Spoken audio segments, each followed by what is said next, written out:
Welcome to episode 68 of Rebirth Revolution. My name is Melissa Olson. I'm wrapping up this year and looking forward to the next on a beautiful snowy day. There's white everywhere, which is heaven for my snow dogs. All feels right with the world. I'm wondering how you felt about last year's resolutions. Luckily, the guiding principles we are working to achieve happen to be internal work, so nothing this chaotic world could throw at us was made less important. None of this is rooted in current fads or time-sensitive objectives.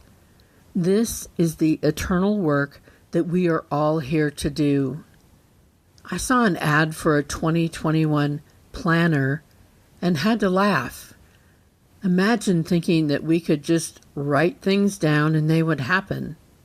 Remember when we all thought that? This concept has proven to be pure folly. We all had to abandon or rework what we thought would happen.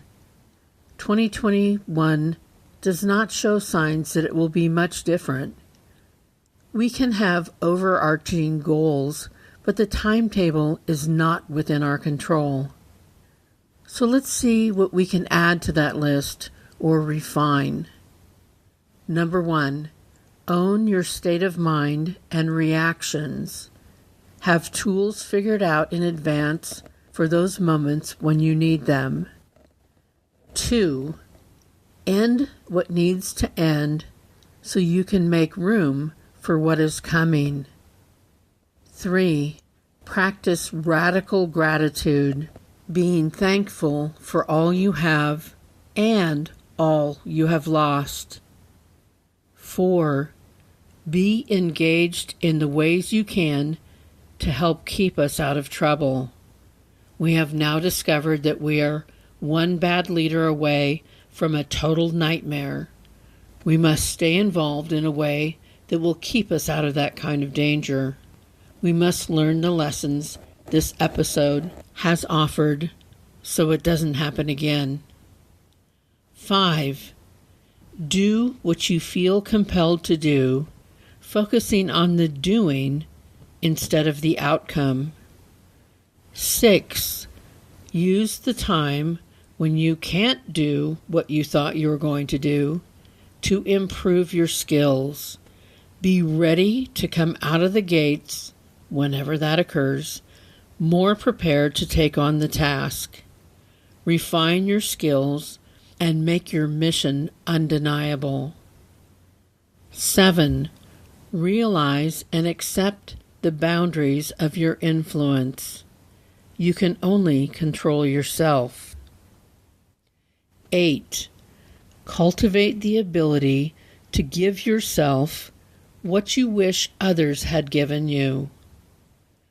9, this is the year to get real about what you honestly want and what you are realistically willing to do to get it.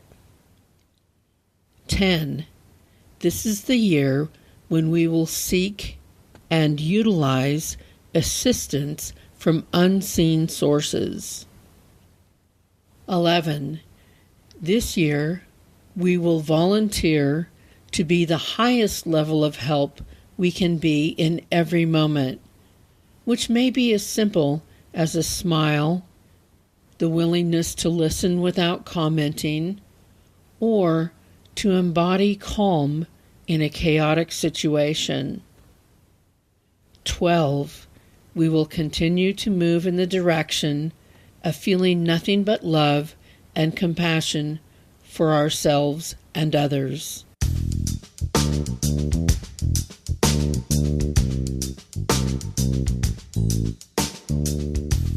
Let me preface this by saying that everything we strive to achieve this year, or any year for that matter, is always a matter of degrees. There are no absolutes. For any of them to be absolute, you would have to be working at the spiritual awareness level of a master's degree. The rest of us We'll never be able to do all we aspire to in every moment of our lives. We just hope to move further in the direction of what we desire. We are never asked to be perfect. We are just asked to continue our growth and move closer to the light and further away from the darkness. Even an inch in the right direction is a win, as long as you don't quit there. So let's break this down, starting with the first resolution. We will own our state of mind and reactions and have the tools figured out in advance. It is pretty common for people to process the world around them in a way that makes external forces responsible for their behaviors. We have to move away from this line of thought. We are always responsible for the ways in which we process and react to the world.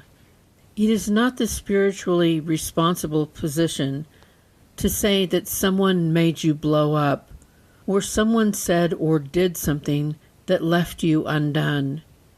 We cannot afford to give our power away like that.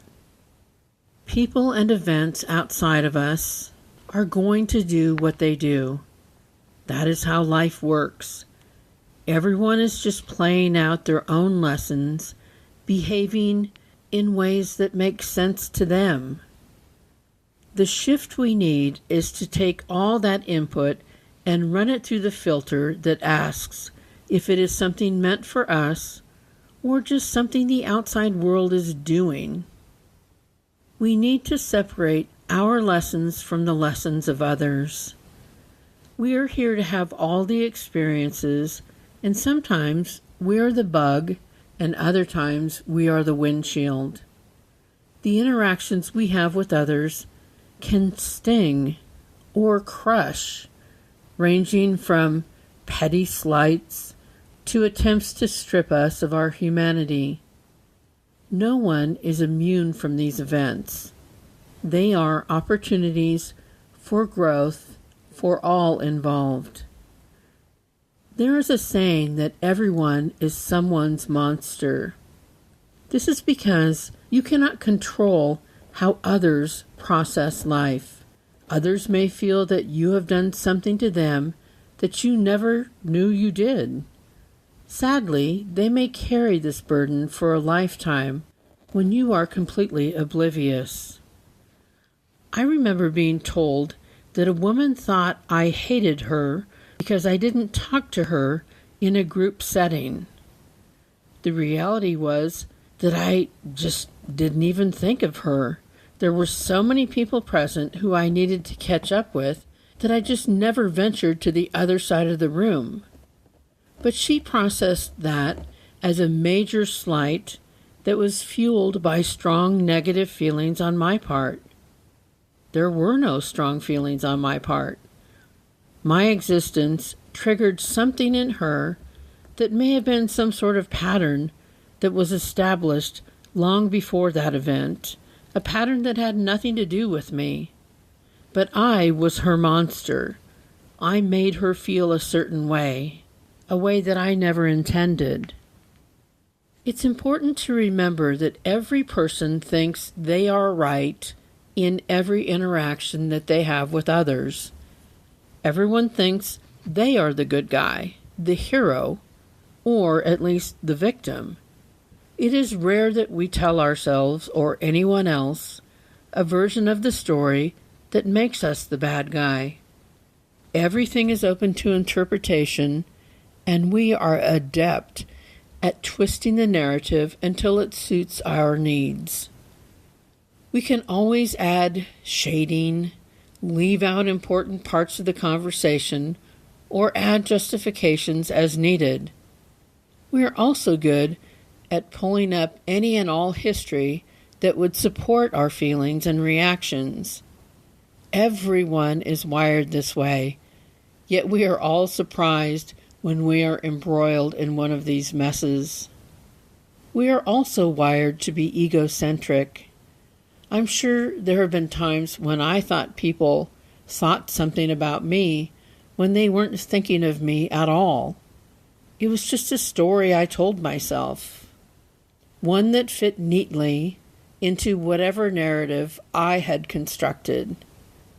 We all remain insecure seventh graders who think the entire school is looking at us and judging, without realizing that every other student is blinded by their own fear that they are being watched and judged. They aren't thinking of anyone but themselves. The interactions that try us, the ones that trigger us, do not require an immediate reaction. In fact, it would often be best if we didn't offer an immediate reaction. If we can take a few breaths and do the mental sorting of what is really going on, we can often avoid making things worse. There will always be things that set you off, but you, and you alone, are responsible for how you respond. Only you can make the choice to either remain rooted in your integrity and honesty, or throw all your growth out the window. The tools we use to get through our challenges need to be identified and practiced so we may move through this world in a more peaceful fashion. The world we want to live in is not made better by giving as good as we get. We can't make this place better by burning people to the ground who have stepped on our toes. Peace and enlightenment are not achieved by focusing on responses that are bigger and more painful than what we experienced. It may be a tired concept to be the bigger person, but what we are going for here is being the person who can remain within the boundaries of our highest level of spiritual awareness. We do not want others to drag us down to their level. We will develop the language and responses that extract us from the darkness that others may want to visit upon us. And when we mess up, as we often do, we will own our reactions, our overreactions, our diminishing of others, even if they don't yet understand why we are taking responsibility, because you can't control what others believe. You can only control what you choose to do.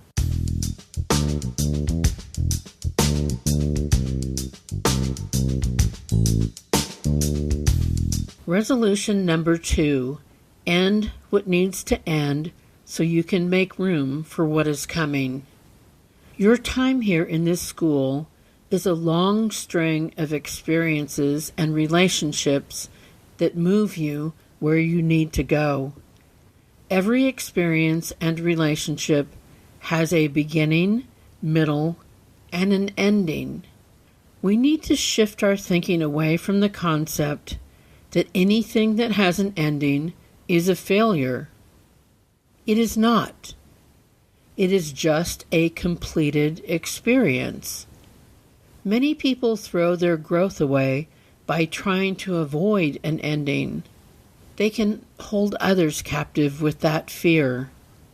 Staying where you no longer belong is like wearing a shoe that is many sizes too small. It is painful and distracting from everything else in life. When it is a relationship you have outgrown, you are both tiptoeing through the pain, taking as few steps as possible. Endings do not have to be painful or fueled by hatred or devastation. You can just be done, or at least done with a phase in that experience. You can wrap things up and move on to the next phase. And you can do that with a heart full of love and appreciation for the experiences you've had. This is true whether it's a job, a career direction, a friendship, a romantic relationship, or a relationship with someone who is in your family.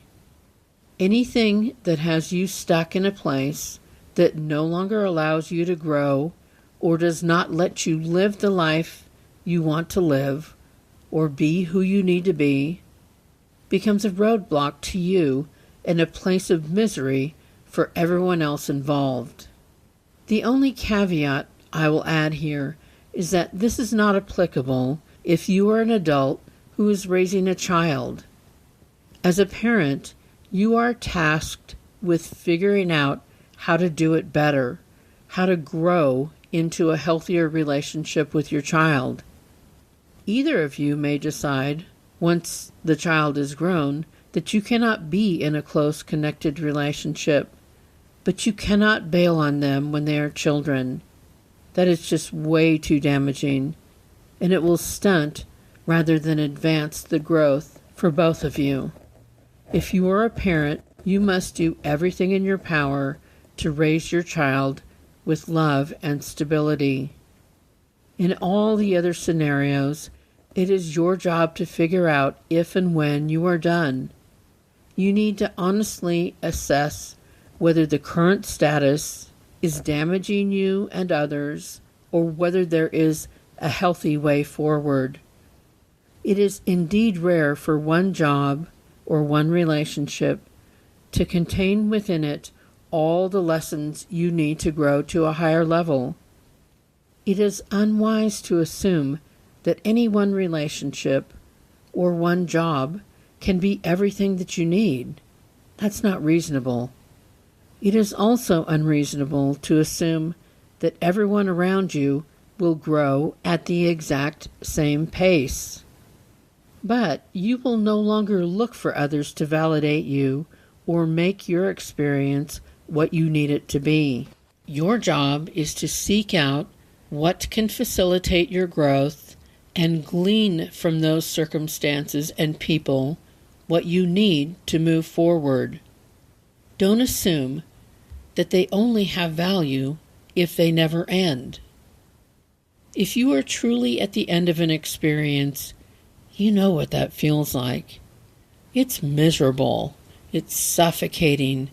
It brings up all the feelings that are built in to propel you to your next experience. We rarely change and grow until the alternative, which is staying still, is more painful than the fear of the next step. The long journey we are on is marked by moments of seeking comfort, alternating with moments of striking out in the direction of growth. Growth, by definition, is not a safe and comfortable place. It is the unknown, and as such is thrilling in good and bad ways. It contains both exhilaration and crippling fear. Some have more of an appetite for change than others.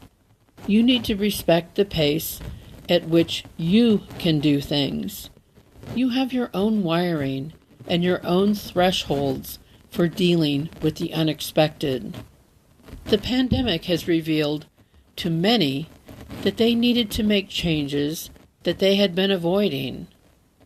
Being stuck inside a house with someone will do that to you. But these are not failures. In fact, they may be the first time people genuinely looked at the reality of their lives. Some situations needed adjustments. Some had clearly reached their final stage. To make changes is a win, not a loss.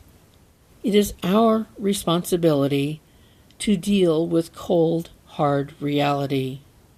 The big reveal will show us that we are not who we thought we were, and others are not who we thought they were.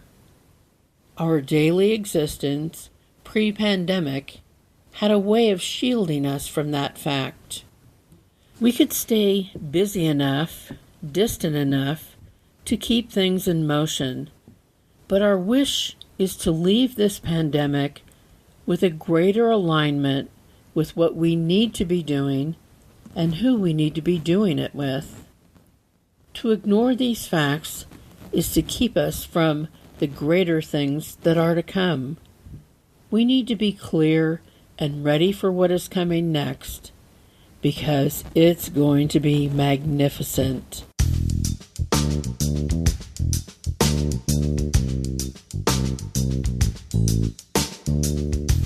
Thanks for listening to Rebirth Revolution.